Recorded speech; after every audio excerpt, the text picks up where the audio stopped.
would you recommend it to your patients? Only if they have diabetes. And sometimes I do have people who are comforted, who are very anxious, and some of them like the safety blanket of knowledge. And for those people, I will offer them the delusion of the CGM just as like a placebo.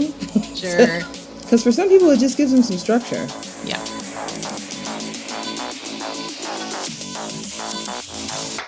Welcome back to Making It Awkward. I'm Jessica Wilson, dietitian and author of It's Always Been Ours. You can watch video of this show on YouTube and Spotify, and you can support the show by rating, subscribing, commenting, leaving an Apple Podcast review, and joining the Patreon. Thanks to Elizabeth, our newest Patreon member. You can find me on Instagram at jessicawilson.msrd. And of course, you can buy my book. Making It Awkward is an independent podcast brought to you by people who look at our mean amplitude of glycemic excursions. Today, I talked to Dr. Maisha Davis about their experience using a CGM, pairing it to the Levels app, and how data and information can be comforting for some people. We talk about the CGM brand Dexcom 7, which Maisha has used. The Dexcom is my second attempt at a CGM after the Freestyle Libre that Levels initially sent me failed to do its job. The efficacy of a CGM depends on reliable glucose responses, and we talked about how the Dexcom can often provide inaccurate readings and the efforts Maisha made to calibrate theirs.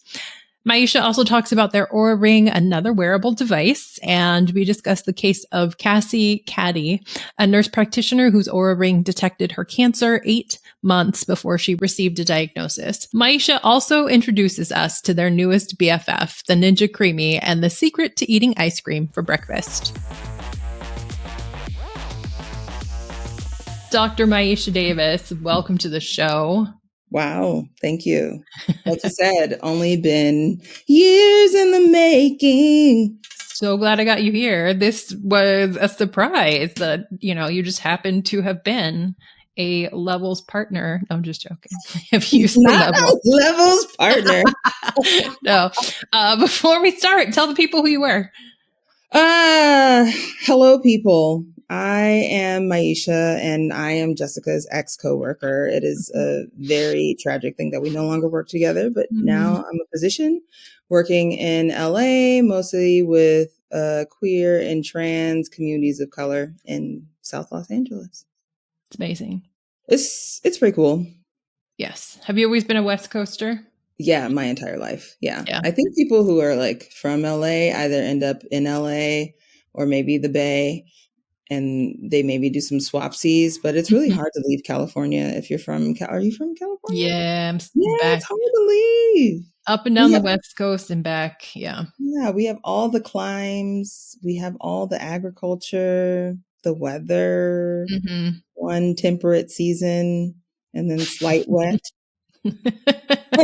So, we're here. I'll bring that up and ask you later if that might be or make us more susceptible to wanting to know our biometrics based on being in California. 100%. Yeah. Okay, yeah. You can just jump not into a granola hippie culture. Yes. Yeah. What do you see it? How do you see it? Like our health culture? Yeah. Oh, I mean, I think even when I was growing up, I still remember as a child, my mom being like, the only reason I eat meat is because I got pregnant with you. And okay. I know. And, she's a woman born in the 40s to parents who immigrated from Texas to California. It only took one generation. And then in the 60s, she was doing Kundalini yoga and a brown belt in karate, and then stopped eating meat. And, she was doing her thing. So that's who raised me. And I mean, some of that I think was coming from her own body dysmorphia stuff that she still has at the ripe old age of 76. But yeah, so I think if California can do that to the daughter of a Texan, then it can really do it to anyone. I'm trying to think I think we were born around the same time in the 80s. There was a lot of Earth Day stuff, a lot of recycling stuff. Yep. a lot of milk promotion, which seems to have fallen off. Big milk. Yeah. Mm-hmm. Yeah. Do you remember getting those milk cartons in like first grade and stuff? And they like made you drink them. They made you. You didn't have a choice. Yeah. Yes, you could not refuse. Basically. Why are we getting milk delivered to our classroom and why are we drinking it in the morning before our meal? I don't know. For snack time? Yeah. Yes. Mm-hmm. Exactly. Mm-hmm. Anyway, yeah. So yes, I think it is an inherent part of at least part of California. I feel like maybe LA for I think different reasons than Berkeley, but I think the outcomes look similar. Mm-hmm. Mm-hmm. Yes. I was Oregon, you were Seattle, right? When we left and came back.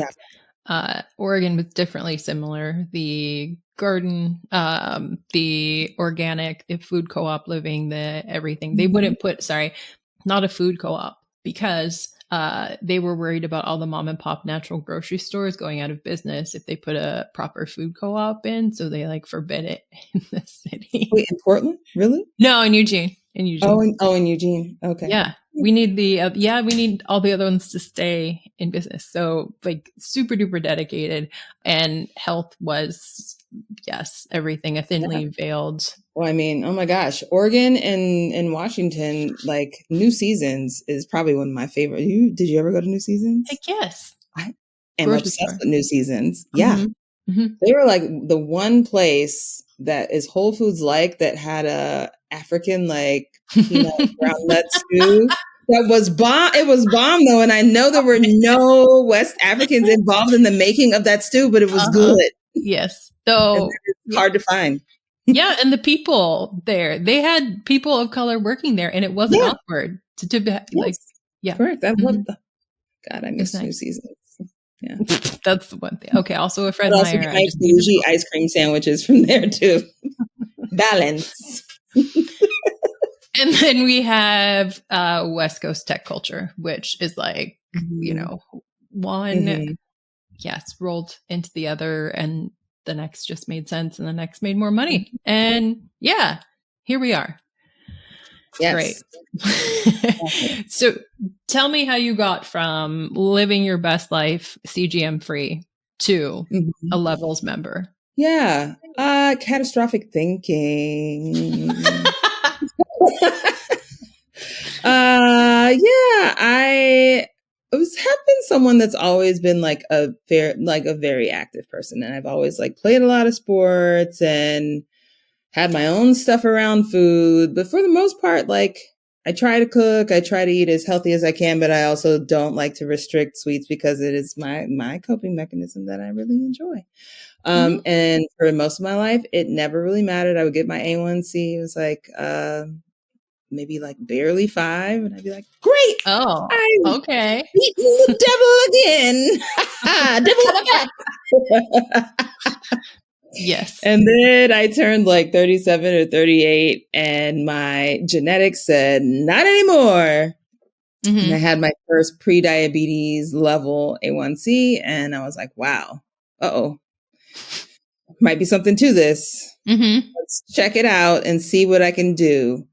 Because I'm of the ADD neurospicy mindset where if something goes wrong, I immediately plan all the different types of things I can do to incorporate into my routine to fix that thing. Oh. And then I incorporate it for maybe a month and then forget to do everything after that. Okay, fair. Yeah. But this one stayed. Yeah. Well, I mean, didn't say I'm not using it now, but no, I had a friend who was also on their like perimenopause fitness journey. And they're like, well, this thing, I've had a functional nutritionist and they were really helpful. And I found this thing as a way to track my sugar when I'm eating to try to get a good idea of what kinds of foods do what to my blood glucose. And I was like, okay, well, I'll try it. Why not? So I did. I bought it. The first thing I did was, the first day, not the first thing, but the first day I drank like a giant strawberry milkshake. I still remember that strawberry milkshake. It was very delicious and I expected the worst. It was fine. And I learned that when you pair things with fat, usually it's fine. So then I was like, okay, we're doing this thing. And for that whole first week or however long you wear the patch, I was like really feeling pretty reassured. I was doing maybe walks around the block after my meals because it encourages you to move after. Yeah. And I was like changing the order in which I ate food in order to adjust, it can be a slippery slope for someone with a history of like, disordered eating, but I didn't slide all the way in. And then by the time I got to my second patch, like I felt like maybe the insertion was wrong. It was a little bit more painful, but I was like, yeah, it'll be fine. But that's when I started getting those weird alerts. Yeah. That we had talked about before. So annoying. Like, why is this waking me up? Amber alert. Yes. Mm-hmm. No. Amber alert. You rolled on your arm and your sugar is 2. Right. Yeah. Yeah. Yeah. And I tried to go in and like reset it so that it wouldn't alert or it would alert less often, but it doesn't really let you too much. No. Yeah. It says we must keep you safe. Right. Which AI will keep you safe. This is the Matrix. Right. Fair. Yeah. I feel like this one is not meant for the casual or even semi-casual CGM users, but that's all right. So yeah, you said you were using it and now you're not. Yeah, correct. I think I've had 3 rounds of using it. I used it then. And then I felt like I got good enough data to know, okay, so this is what I can and can't eat. And probably if I do these things, my A1C will go down. And initially it did. And then I had another period, maybe 6 or 8 months after, I think it like went up again. And I was like, well, that's weird. And so I used it again. Again, I had a bunch of alerts that time. But this last time I used it was probably maybe 6 months ago. Okay. And I think my A1C, it had gotten to the highest point it had ever been. I don't have diabetes, but it's just like, seeing 6 like really freaked me out. So I used it and then I was like, well, this is weird because every other time my baseline's been pretty reasonable. It's like been in the 80s. And that's in alignment with usually when I go to get fasting labs, my fasting glucose is almost always like 50 or 60. And so, like, to me, it doesn't make sense that I would wake up in the morning and be at 100 already. But that's what it was saying. So then I went on Amazon and I said, let me get a glucometer. Let me double check this data. Because it's not double checking itself. And lo and behold, I checked my sugar and it was like 30 points less than they were saying I was. Right. So you were using the Dexcom. You went on the Amazons and they sent you one that may or may not have a brand or label or not. I think it's Contour. It's not Contour. It's something. Oh, yeah. There's okay. AccuCheck. I don't know. Ooh, one of those. Sure. Yeah. I order them all the time and I have no clue what these things are in the strips but yeah, I know I use Contour neck strip. So it's probably a Contour glucometer, but yeah. And then I was like, let me just do it for a couple of days. And I did. And almost every time it was like 30 points lower. And you're supposed to do that to calibrate your Dexcom. So I put those notes in. I was like, hey boo, y'all are a little off. Let's adjust this down. And I would put in the like 30-point discrepancy and it would adjust down like 5 points. And I was like, okay, that's weird. Well, maybe, it's not trying to be too aggressive. But by the end, this last time I was just mostly in disbelief. Like, how is this helpful? Yeah, it wasn't at that point. It was not really super helpful. So yeah. So then I stopped. And then they sent that email like last week, like, hey, we have an even cheaper one. Do you want to try this one? And I thought about it. Yeah. I might, but no. You compare it with the app and the app's like $40. So you get the Stello probably. I don't know. We'll see.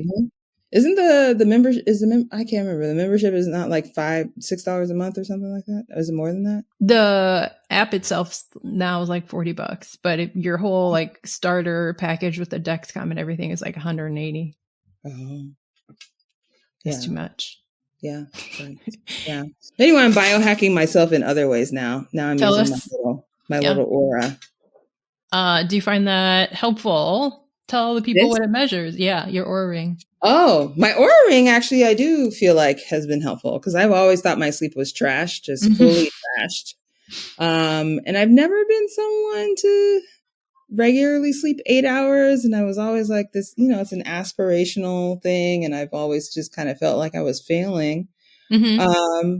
But so it's nice to see that I can average 6 to 7 and then to say, oh, excellent sleep. I was like, okay. So it's like kind of like a little pat on the back, a little coach.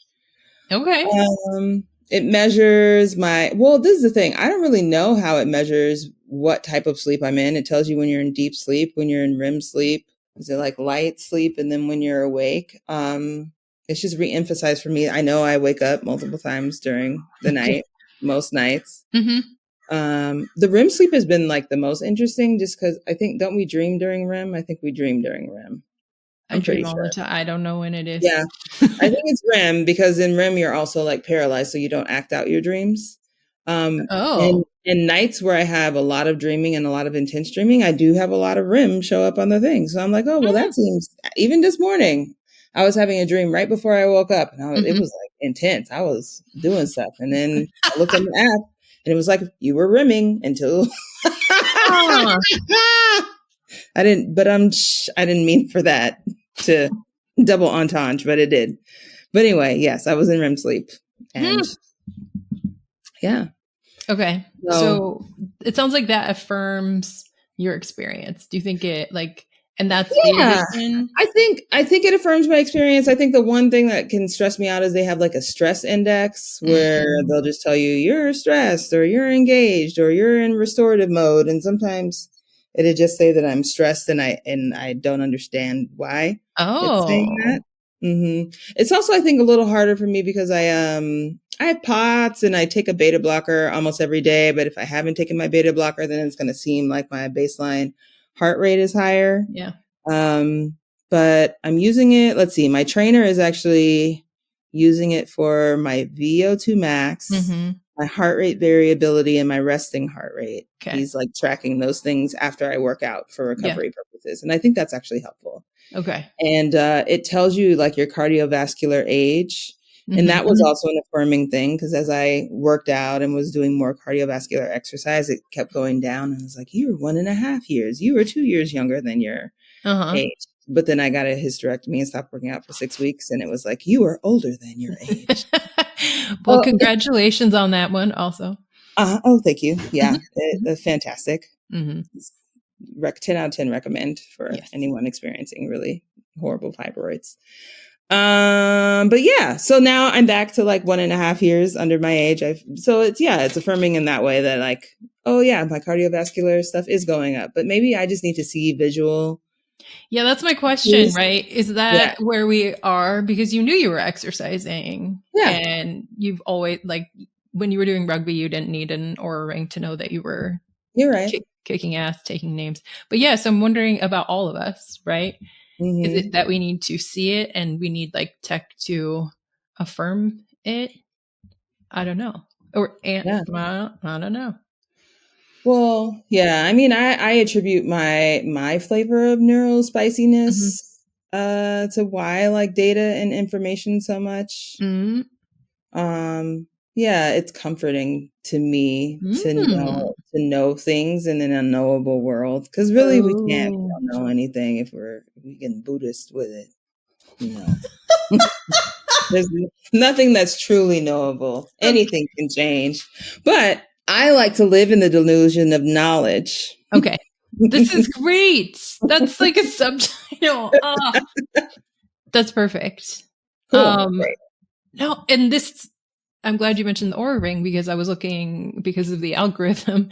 The title was like women's Oura ring detects cancer 8 months before she was diagnosed with stage 4 cancer. How the fuck did the Oura ring don't have a cancer tab? It kept showing her that she was having, I believe, fevers on a regular basis, and then she noticed without the ring that she would be waking up sweating profusely. I believe this woman was a nurse, so it's not like she was like, why would this happen?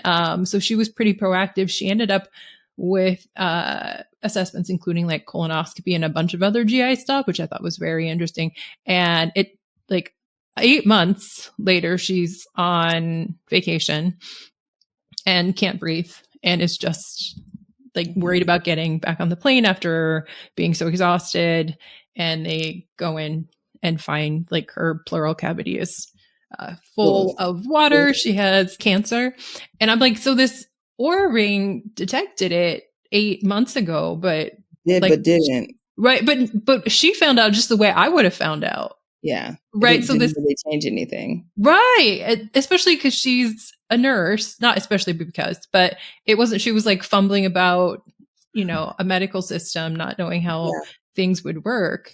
And she was a white woman. So like people enjoy taking care of white women, you know? Mm-hmm. So I was like, is this helping in like the health realm, or is it helping us, or both? Like so much is happening in the wearable world. I think it's kind of like any kind of academic pursuit, you know, people research all the time and they are collecting, we collect and we hoard data in our institutions. And then we have data wizards, right? Data magicians who look at the data and they make meaning from the data. And you can make almost any kind of meaning from almost any set of data. Yes. Depending on how, you present it and interpret it and analyze it. So, I think that's the world that we live in. Yes. And I've yet to see CGMs prevent diabetes. Yeah. I mean, because if I didn't have a CGM, right, I'd still be, I'm a doctor, so I'm like, every 3 months, let's go ahead, let's lowering your A1C. I can't remember that commercial.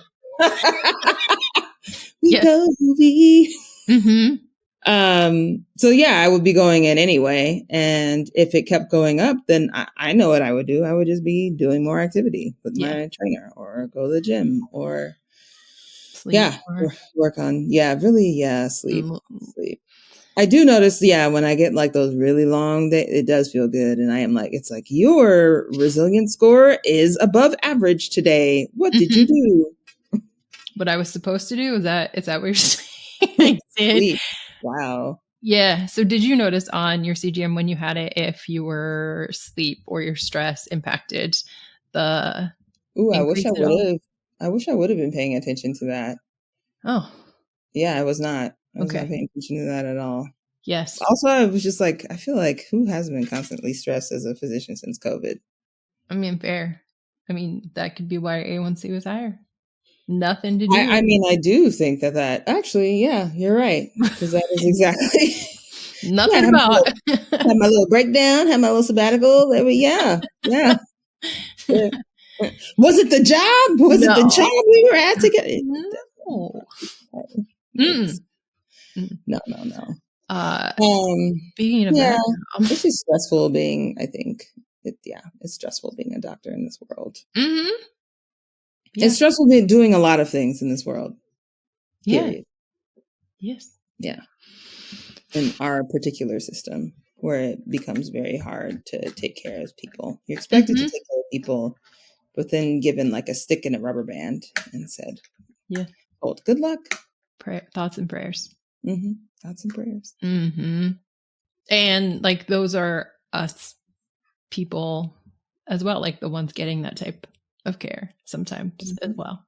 I feel so lucky when I just get a doctor who listens. I was actually about to ask, do you go to Kaiser? No, not anymore. We lost Kaiser. So I was born. What do you have now? UC Davis Health. But that seems like maybe it would be okay, right? It's an academic institution. Oh, it's been so good.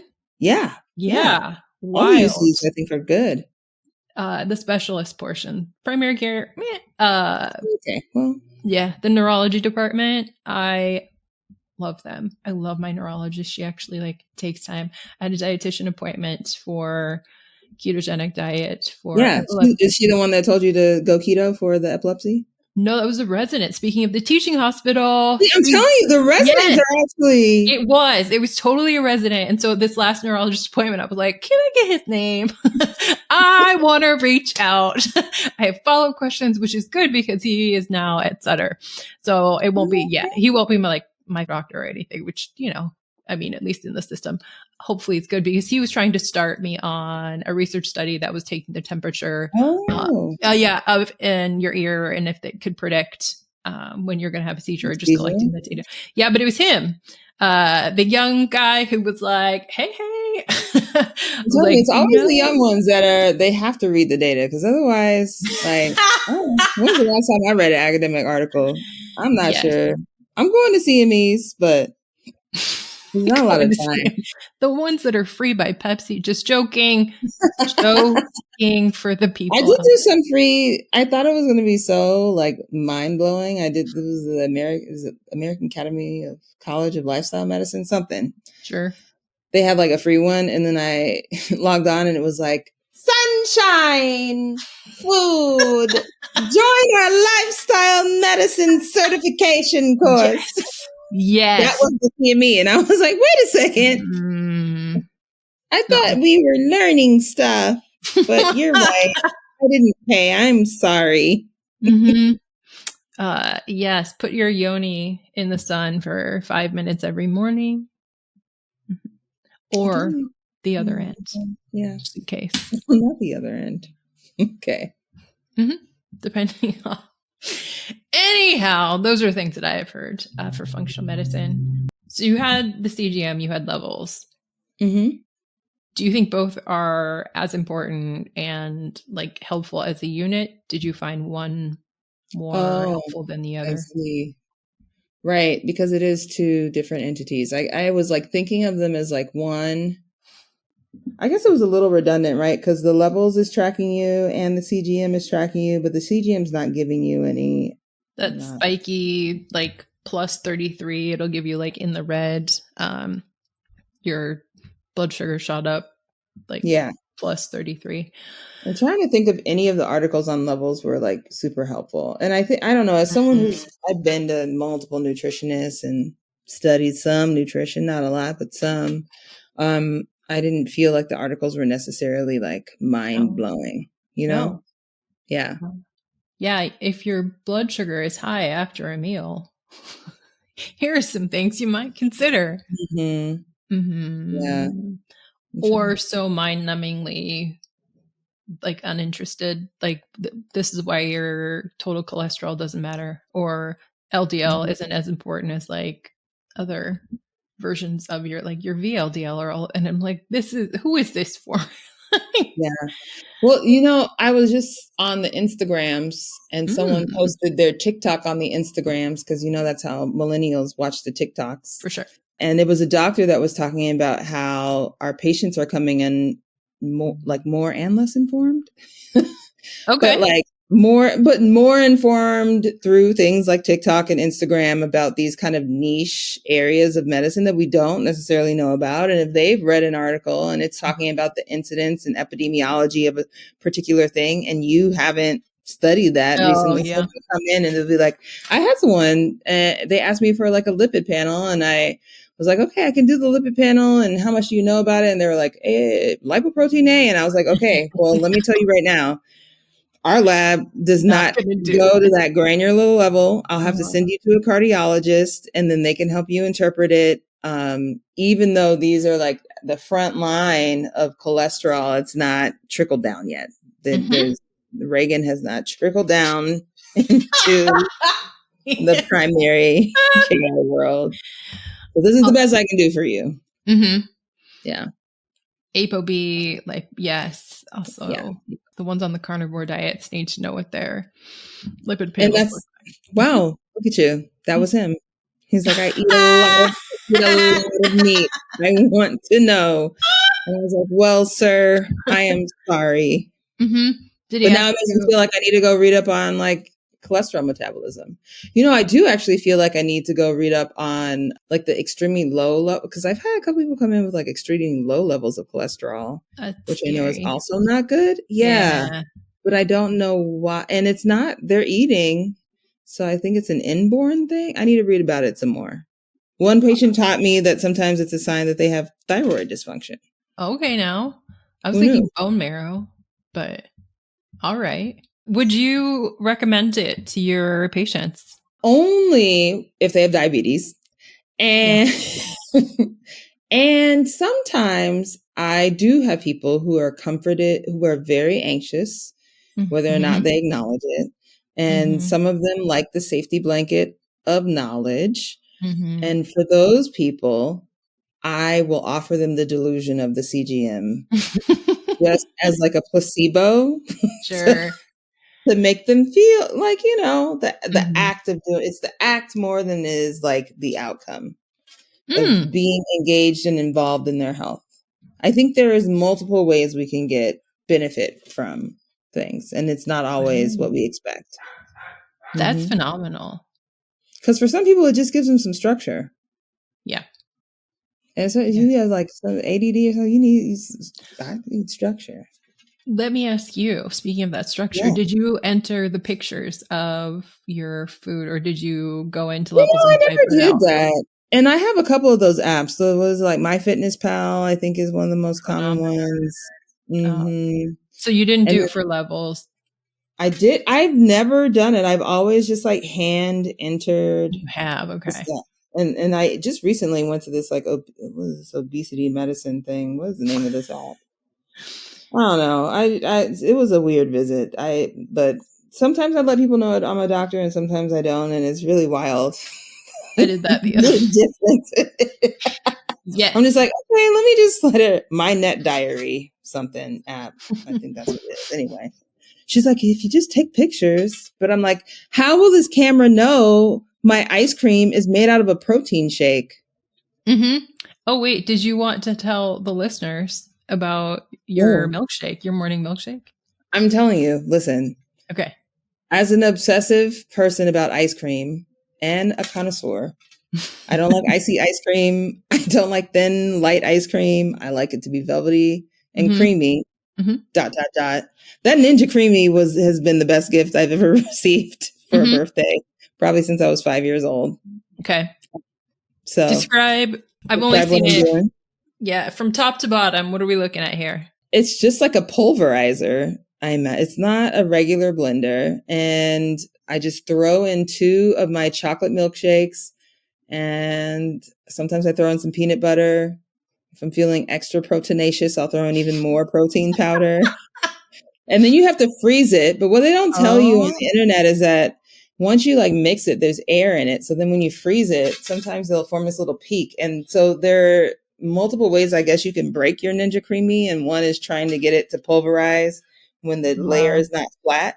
So some mornings I just like in there like stabbing the peak of the protein shake. But anyway, I run it and it comes out first kind of like astronaut ice cream. Yes. It's like dry, grainy sand ice cream. And I'm like, oh, but then when you run it a couple times, add a little milk, it just turns into ice cream. And that's what I've been eating every morning.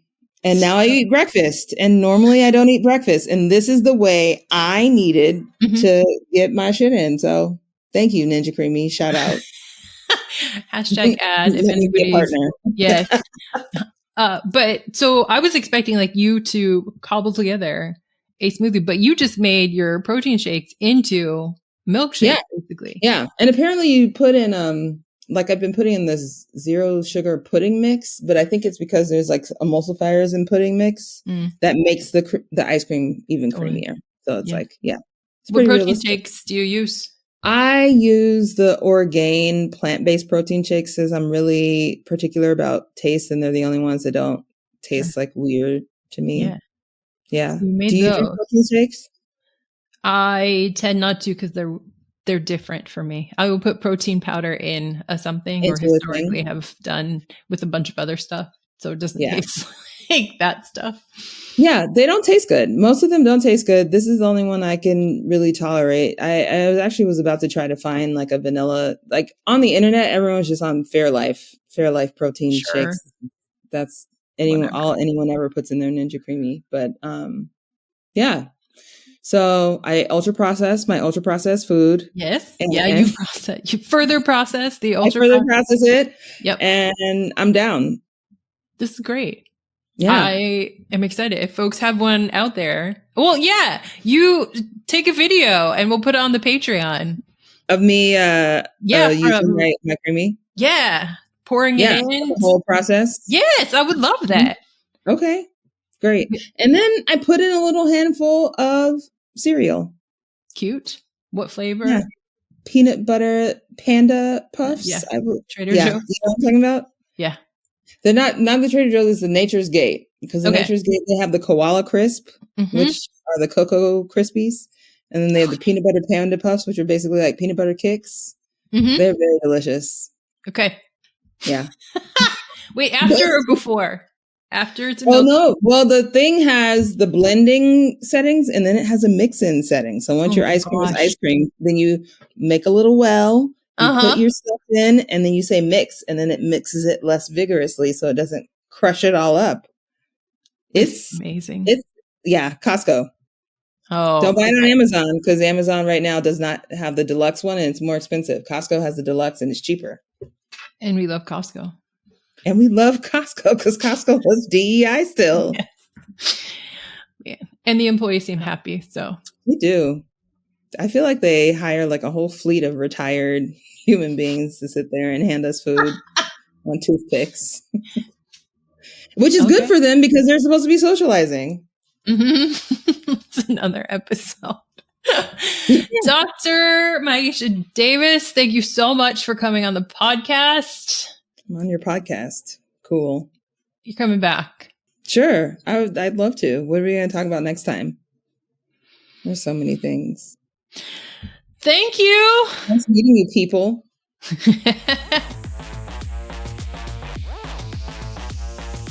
I look forward to bringing Maisha back. If you have questions for me or for them, you can let me know in the comments on YouTube or Spotify or email me at makingitawkwardpod@gmail.com. Next week, we're back with a regrifting episode. This one about Brian Johnson, the guy who thinks he can figure out how not to die. You've been listening to Making It Awkward. I'm Jessica Wilson, and I'm planning to buy a Ninja Creami from Costco. You can probably hear my dogs barking in the background. You can support this show by a variety of methods, including rating, reviewing, subscribing, giving it 5 stars on Apple Podcasts, and leaving a review. This episode is edited and mixed by Jen Jacobs, whose favorite flavor of ice cream is cookies and cream. This is sponsored by the Legacy of Sacramento Outboard Services, who's lactose intolerant and loves a frozen yogurt instead.